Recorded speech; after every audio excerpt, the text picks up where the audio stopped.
samping kalian silakan diambil terlebih dahulu. Ayo dicek dulu.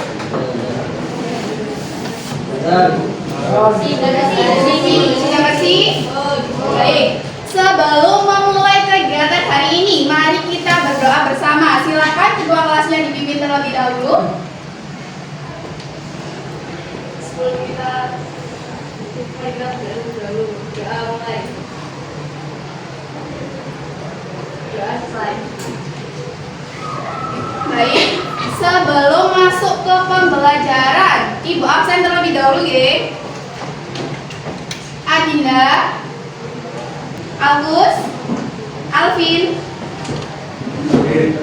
Aurel, Damita, Dela, Dini, Faisal, Vivin, Frizky, Adem, Ridho, Muhammad Aditya, Riza, Jafar, Nadia Anas, Nadia Okta, Namira, Naufal, Naisila, Nazril, Ramadhani Dimas, Raihan, Seva, Ulil. Yang nggak masuk satu lagi yang ada nih. Kita sudah absen dan sudah doa bersama.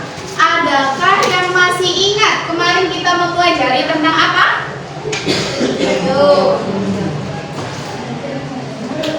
Tentang berpikir rasional. Berpikir komputasional itu apa?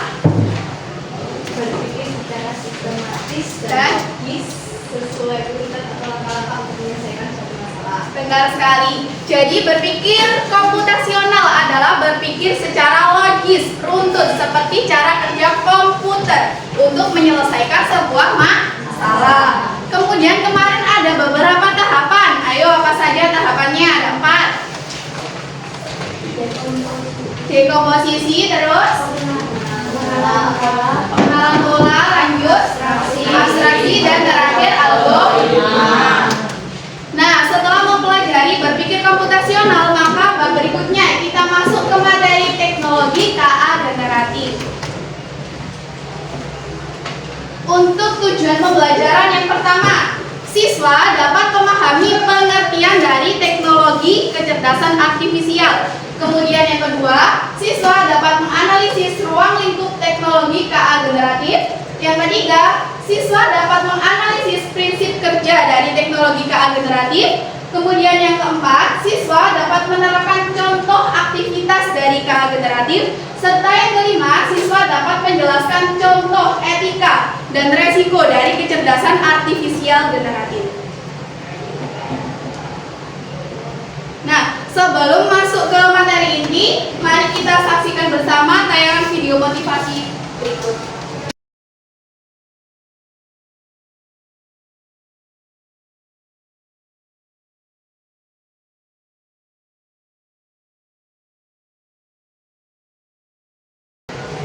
Di sini ada bagaimana cara kerja dari AI atau AI.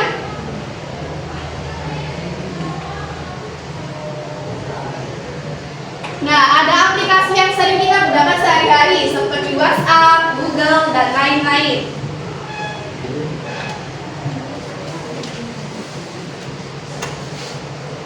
Contohnya apa? Dengan AI kita bisa menghasilkan banyak foto, ribuan foto yang mirip-mirip atau identik.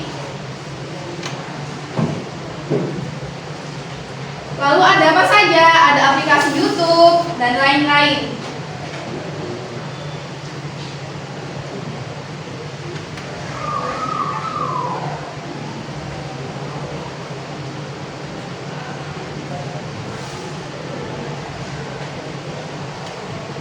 Nah, tentunya kita tidak terlepas dari AI tersebut dalam kehidupan sehari-hari. Tapi ingat, jangan semuanya diserahkan ke AI. Kita harus berpikir secara mandiri. Apa-apa harus dicari, misalnya dengan baca buku, tanya informasi ke guru, dan lain-lain. Gak boleh langsung mengandungkan pada teknologi.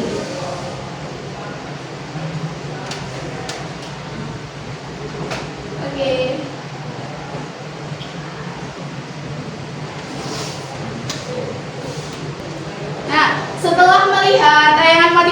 Tadi sudah ada gambaran. Hari ini kita belajar tentang apa? Sudah? Kita belajar tentang AI. Benar sekali. Baik, setelah melihat tayangan video motivasi tadi, sekarang kita masuk ke materi inti. Yang pertama, apa itu kecerdasan buatan atau KA? Ada yang tahu?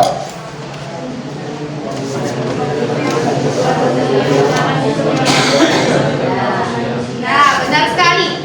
KA adalah bidang ilmu komputer yang bertujuan untuk menciptakan suatu sistem yang mampu meniru kecerdasan manusia, sehingga bisa kita lihat seperti sehari-hari. Banyak sekali misalnya di pabrik ada alat-alat teknologi yang menggantikan cara kerjanya manusia. Misalnya di bidang pertanian juga begitu, dan lain-lain. Selanjutnya, apa saja ruang lingkup kecerdasan buatan atau KA ini? Yang pertama, di sini ada machine learning. Namanya machine learning berarti pembelajarannya menggunakan mesin. Dapat kita lihat pada gambar berikut. Kemudian yang kedua ada deep learning, yaitu pembelajaran yang dilakukan secara mendalam. Serta yang terakhir ada robotik. Robotik berarti berhubungan dengan robotika. Misalnya ada di pabrik tadi menggunakan robot untuk menggantikan tenaga atau cara kerjanya manusia. Selanjutnya, kan tadi sudah ada KA. Sekarang kita bahas KA generatif. Apa itu KA generatif? KA generatif adalah model KA yang dirancang untuk menciptakan sebuah konten baru yang isinya berupa apa? Ada teks, ada gambar, ada audio, ada video yang otentik dan belum pernah ada sebelumnya. Untuk prinsip kerjanya dari KA generatif ada 3. Yang pertama, belajar dari pola data. Seperti saat belajar berpikir komputasional, ada tahapan tadi apa namanya? Pengenalan pola serta abstraksi data. Nah, di KA ini juga sama, ada belajar pola dari data, di mana model dilatih dengan dataset yang besar. Tadi kan menghubungkan teks, gambar, dan lain-lain. Mereka akan belajar tentang pola, struktur, serta hubungan yang ada dalam data tersebut. Kemudian yang kedua, memproduksi konten berikutnya. Nah, setelah belajar adanya model menggunakan apa yang telah dipelajari, maka prediksi kata berikutnya adalah terdapat dalam sebuah urutan. Kemudian yang ketiga, proses iteratif, yakni model terus-menerus menghasilkan konten sedikit demi sedikit hingga output yang terbentuk dapat lengkap. Output itu apa? Kan ada input, ada output. Apa bedanya keduanya? Kalau input, masukan. Kalau output adalah keluaran. Jadi proses iteratif ini menghasilkan sebuah output yang bentuknya lengkap sekali.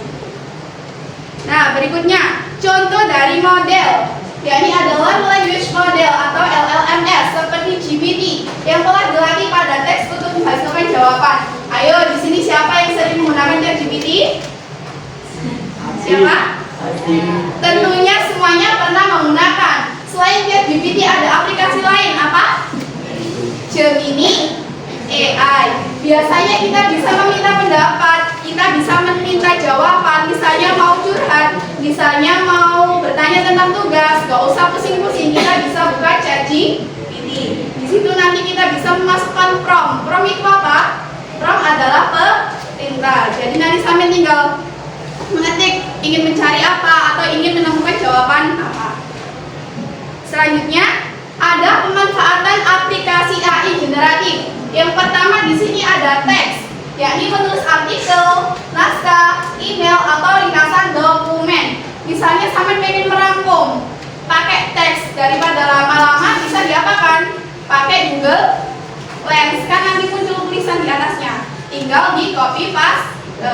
Kemudian yang kedua, ada pemanfaatan dalam segi gambar dan seni, yakni menciptakan karya digital, desain produk atau gambar ilustrasi dari deskripsi teks. Misalnya sampai memberikan deskripsi, ada kata-kata lengkap panjang, kemudian ingin dimunculkan dalam bentuk gambar atau seni, maka nanti GPT-nya akan memunculkan gambar sesuai permintaan kita.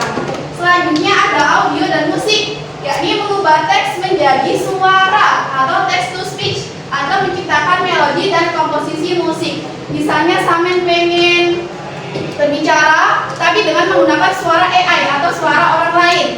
Sampai bisa mengetik sebuah tulisan, maka nanti akan muncul suara. Paham? Berikutnya, nah setelah kita mempelajari prinsipnya apa, pengertiannya apa, contoh penerapannya apa, berikutnya ada tantangan-tantangan dalam KA generatif ini. Yang pertama, ada kualitas dan keandalan data. Model KA ini belajar dari data yang mereka latih. Jika data tersebut berkualitas rendah, maka tidak relevan, maka model akan menghasilkan output yang serupa. Misalnya pada prompt, Samen memasukkan kata-kata yang kurang lengkap. Kira-kira munculnya gimana? Sesuai harapan atau tidak? Karena data yang dimasukkan kurang lengkap. Beda lagi, semisal prompt yang dimasukkan panjang, lebar, lengkap sesuai dengan inti pokok, maka nanti akan muncul sesuai harapan kita. Berikutnya, biaya komputasi yang tinggi. Nah, untuk melatih dan menjalankan model generatif ini, terutama pada skala besar seperti model bahasa atau model gambar, tentunya memerlukan biaya yang sangat besar karena melibatkan penggunaan banyak GPU dan server, sehingga menghasilkan biaya dan finansial yang signifikan atau mahal. Berikutnya, resiko penggunaan AI generatif. Resiko itu apa? Resiko itu ada dampak positif, ada dampak negatif. Sedangkan yang kita bahas saat ini adalah dampak negatifnya. Yang pertama ada deepfake, yaitu pembuatan video atau audio palsu. Misalnya menyerupai suara seseorang, menyerupai video orang lain, tapi bukan aslinya. Sehingga sering digunakan untuk menipu. Biasanya ada yang kayak telepon, kemudian mengatasnamakan seseorang, terus meminta transferan dan lain, itu termasuk ini teknologi deepfake. Kemudian yang kedua, penyebaran hoax. Ada yang tahu hoax itu apa? Hoax adalah berita palsu, benar sekali. Bagaimana sih cara kita menganalisis itu palsu apa tidak? Kira-kira gimana? Harus dianalisis, dicari sumber berita utamanya. Nah, kemampuan untuk menghasilkan artikel dan postingan medsos yang palsu ini biasanya terjadi dalam skala besar sehingga dapat memicu disinformasi atau penyebaran informasi yang salah dan tidak tepat. Kemudian yang ketiga, ada namanya kasus plagiarisme dan kekayaan intelektual, di mana model KA dapat menghasilkan konten yang mirip dengan asli sehingga menimbulkan masalah pada hak cipta. Dari pemaparan materi tersebut, ada yang ditanyakan? Kalau tidak, kita lanjut breaking terlebih dahulu. Disimak ya perintahnya. Kalau ibu bilang tepuk pagi 1, tepuk siang 2, tepuk sore 3, tepuk malam 0. Paham? Mulai ya. Diperhatikan teman sekelilingnya. Ayo. Tepuk pagi, pagi, pagi, siang, pagi, sore, sore, malam. Ya, salah. Ulang sekali lagi, sekali lagi. Tepuk pagi, pagi, siang, malam. Harus fokus ya. Oke, untuk kegiatan berikutnya, agenda kita hari ini yaitu berkelompok. Nanti ibu akan membagikan LKPD, kemudian akan ibu pandu dalam pengerjaannya. Kemarin sudah dibagi kelompoknya? Sudah. Satu kelompok berapa anak? 5 sampai 6. Sekarang berkumpul sesuai kelompoknya. Silakan. Sudah duduk sesuai kelompoknya? Oke. Kalau sudah, ibu bagi terlebih dahulu lembar kerjanya. HP-nya sudah dibawa? Satu kelompok satu HP, G.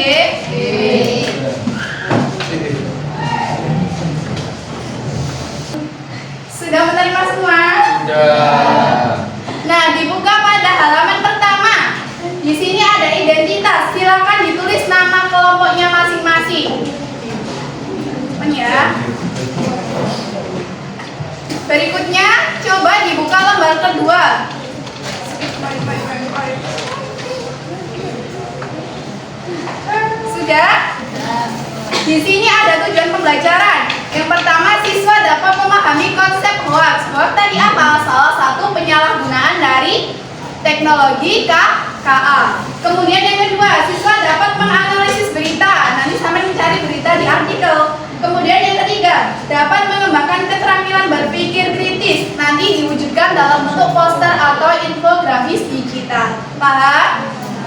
Nah, untuk pada pembelajarannya kita menggunakan PBL atau Problem Based Learning. Nanti disajikan sebuah masalah, kalian mencari jalan solusinya.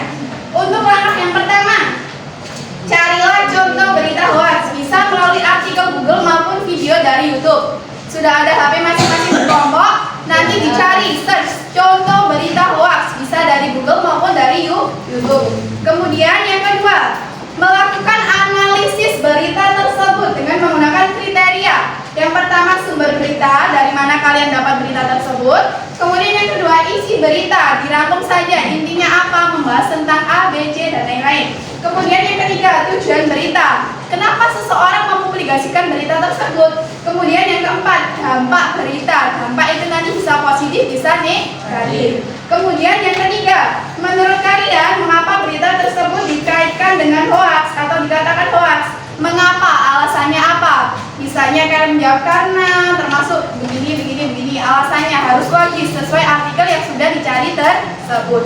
Kemudian terakhir, carilah solusi untuk mengatasi penyebaran hoax. Nanti kalian harus membuat infografis, bisa poster, bisa menggunakan aplikasi Canva, satu kelompok, satu editan, dibuat secara digital. Dari sini ada yang ditanyakan?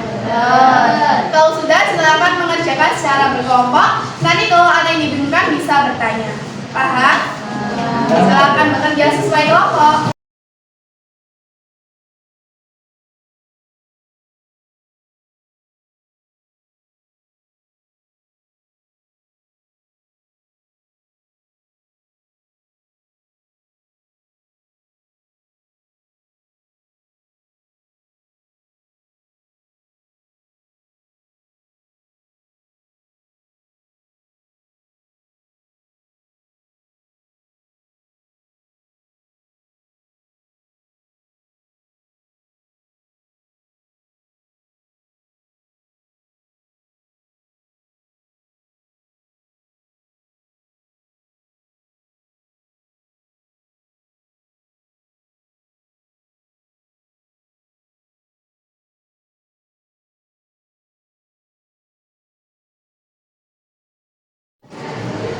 Tadi sudah mencari berita? Sudah.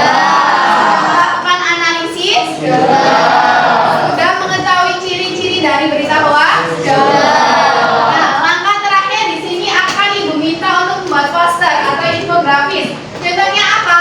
Di sini ada stop hoax atau larangan untuk melakukan hoax, penyebaran berita bohong. Kalau di poster ada apa saja komponennya? Ada gambar, kemudian ada tulisan atau informasi yang ingin kita sampaikan kepada banyak orang.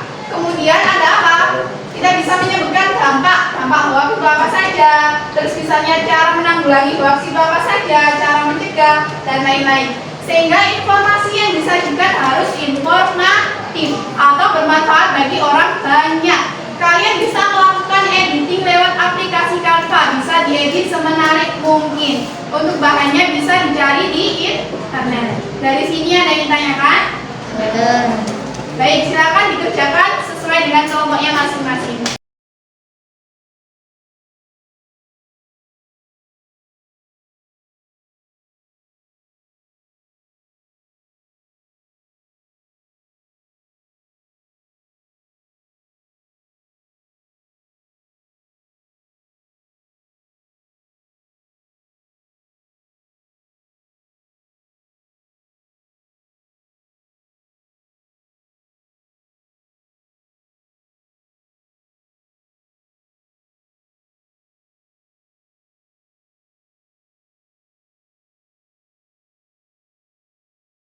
Baik, setelah LKPD-nya selesai, silakan perwakilan kelompok maju ke depan untuk presentasi. Siapa yang maju duluan? Baik, silakan namanya Aurel. Waalaikumsalam warahmatullahi wabarakatuh. Dari kelompok 6 ingin mempresentasikan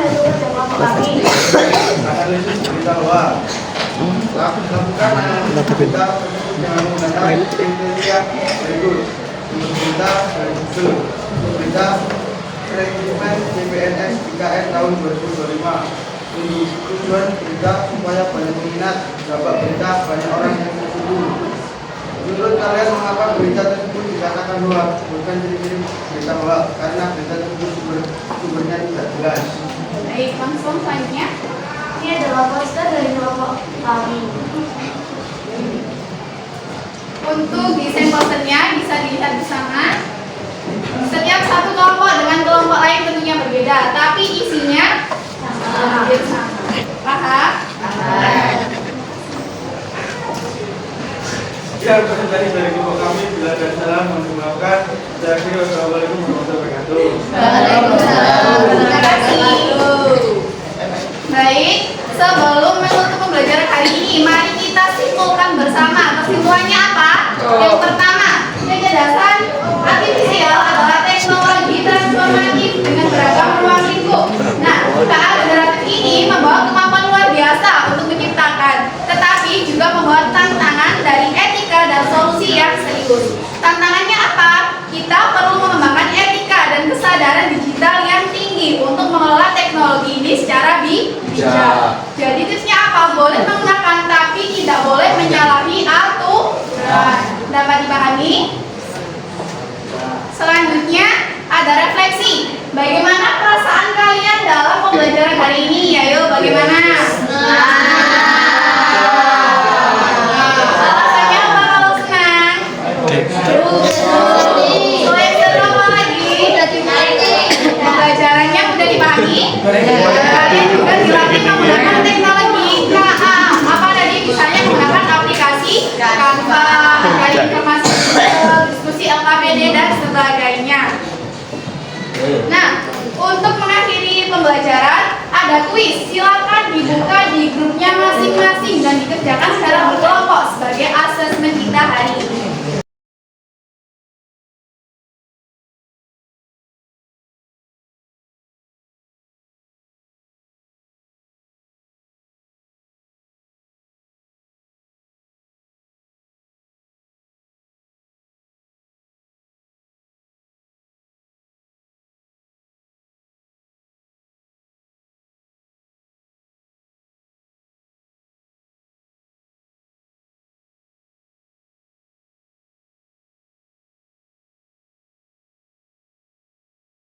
Baik, kegiatan pembelajaran hari ini sudah selesai. Silakan LKBD-nya dikumpulkan ke depan.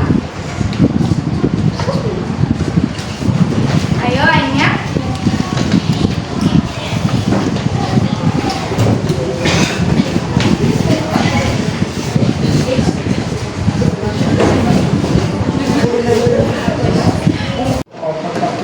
Demikian pembelajaran kita hari ini. Semoga ilmu yang kita dapatkan bisa bermanfaat.